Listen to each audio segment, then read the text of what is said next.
Alrighty, here we go. Once more.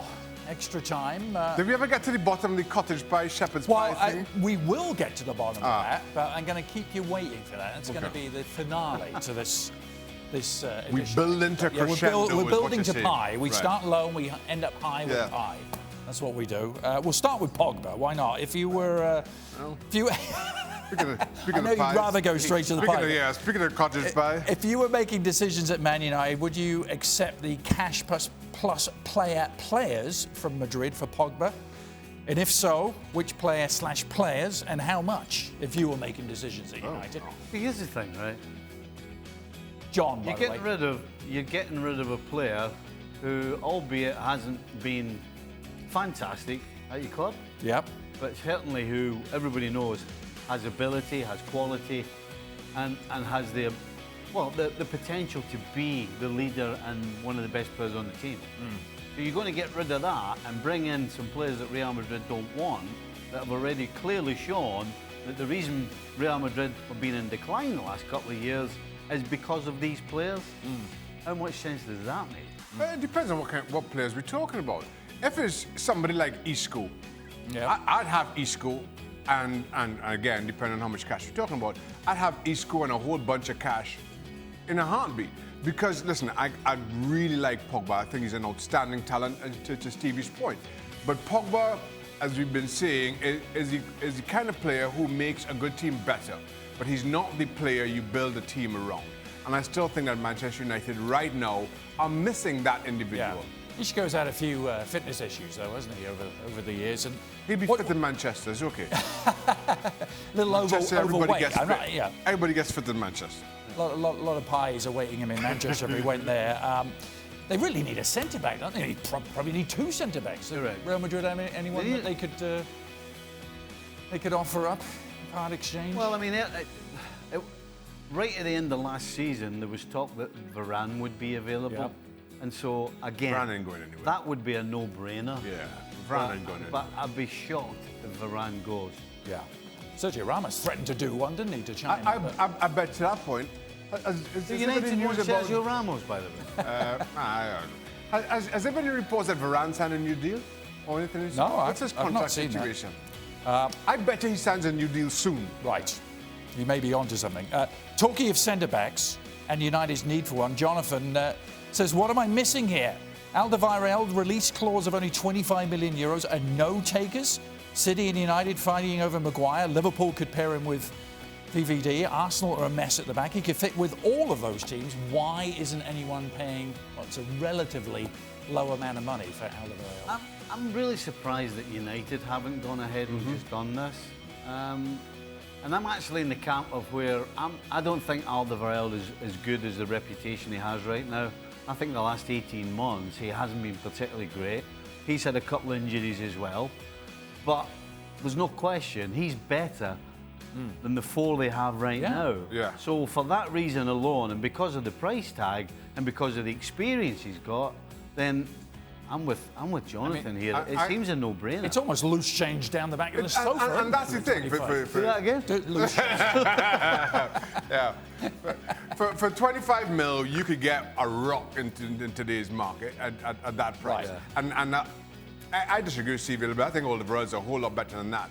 And 25 mil for Alderweireld, I'm not sure I'd be chasing Maguire at 90 mil as hard as I am at that price. I just feel it's too big a discrepancy in the price. My wonder is now if everybody's chasing Maguire because that's their preferred option, and if they don't get it, or if there's a couple of weeks left in the window, they know that Alderweireld at a decent price because it's a release clause, they can get it. Right. One more question before we get to food. Chris wants to take you back to your coaching days, Stevie. Stevie, when you were a coach, did you conform your system to fit your players, or did you make your players fit your system? That old chestnut. I absolutely made the system to fit the players I had. And I can tell you, at the Revs, I started with a 4-4-2, and as soon as I managed to sign Michael Parkhurst, I went to a 3. Because I knew he could handle that. I knew he could organise it. I knew he could read the game. and you could put 2 defenders either side of him, and the only job they had to do was go and win the ball, go and win tackles. Right. Because he's the guy that was going to make it all work, and that meant I could have still 2 forwards, but I could have an extra man in the middle of the park who could then get into the box as well. And that's where Clint Dempsey came in. It was perfect. But then that's what you have to do at MLS or a club like the Reds, where you have a set player, number of players and certain skill sets, and you have to find a system to fit that. Whereas, for argument's sake, if you're Manchester City and you're Pep Guardiola, and you have a specified way that you like to play, you can then go out and buy those players to fit in.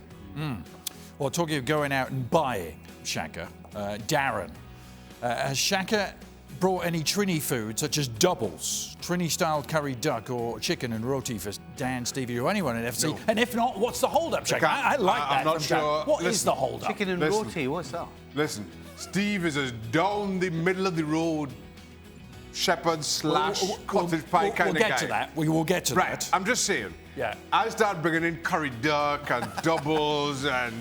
Hey, bring it on, is all I say.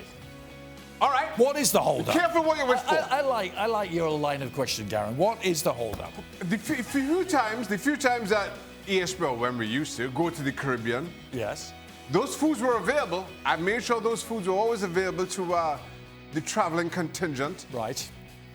We haven't brought them in this studio. Curry duck. I'm not. I think Stevie could. I don't know where. Be persuaded on curry duck. I'm not. I don't. It gets me both a bit warm. I've seen. I know it's not the same thing, but I've seen Stevie in an Indian restaurant, and I'm not sure the two go to.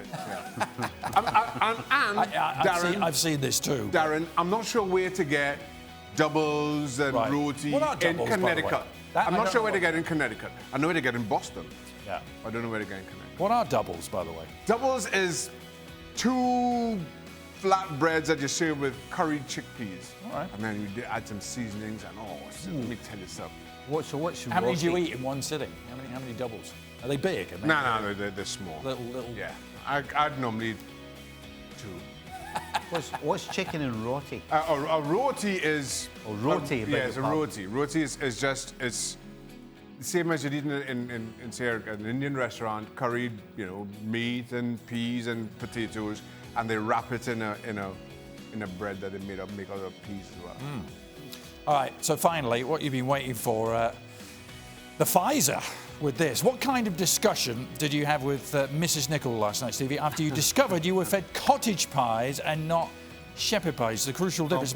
Did you say my whole life has been a lie? I went straight in. I'll tell you what I did. I went straight in the house and said to my missus, I said, by the way, one of the questions tonight was, what's the difference between shepherd's pie and cottage pie? And did she know? And she turned around and she went, well, it's called shepherd's pie because of the lamb. So shepherd's pie is with lamb. And I went, why have you been feeding me all this time? I said, well, hold on a second. I said, I've been arguing black as white that cottage pies with lamb and shepherd's pies with... And she went, no. I said, well, why do we... She said, well, we've always called it shepherd's pie. Even though it's cottage pie. Was a divorce lawyer called at any point? I'm not that stupid. I'd been a worse. He knows which side is... I'd definitely be... I'd come off worse. He knows which... to happen. God forbid. I would be the God one forbid you have to go without your shepherd / cottage pie. So just to add some clarity, she makes it with beef, but she calls it shepherd's pie. Yeah, but my mum used to call it shepherd's pie as well, and it was the same. It was with minced beef. And to be beef. honest, that's all I've ever known as well. Although now... So how did this happen? Now this term cottage pie has been thrown out there. Now I remember that being used too. So how did this happen? How did we end up calling it shepherd's pie? I blame the English. Aye, it's definitely an English thing. Yeah. Is it English versus Scottish? You know what? I'll tell you what would happen. It would be a Scottish shepherd's pie, and then the English would take it over and call it cottage pie. It's always. So they would call it cottage pie. It always comes back to the... Always the English. Look at your history books. That's what happens with the English. Take everything over and ruin it. I knew I could get Stevie to go down that road. Blame the English. Blame the English. We can blame them for pretty much most of the things that go on, really, can't we? So Mrs. Nicol is off the hook, and the entire nation of England is now at fault. Glad we cleared that up. Aye. But you've got to call it cottage pie now. So, wait, hold on. So, hold on. No if chance. you call it shepherd's pie because lambs and shepherds, how do cottage and cows come into this? Well, the farmer... Why are you looking at me and asking me? The farmer... I'll look at the Englishman. Like, how do you get cottage from cows? Farmer had to live in the cottage, the farmer of the And he brought his cow in? And maybe, to milk it. Oh, okay. I'm just speculating. I mean... Just right. A little bit of a stretch. Let's move on. Let's move on quick. So the final part of that question, my whole life was a lie. Basically, it was yes. Was the answer to that. Well, it seems it's a country. Not just me, the whole country of Everybody's Scotland. Everybody's The whole lying. country of Scotland. You've been living a lie. Has been One living big lie as a country. in the dark for years, for decades.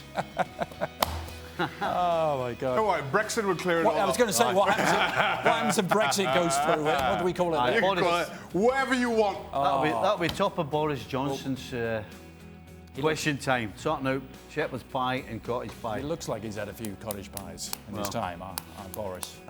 And why I'm calling him Boris. Yeah, we better get off this. We'll move on. I'm going to start Where are we going with this? I have no idea. All right, to be continued, probably, on tomorrow's show, ESPN FC, available every day on Plus.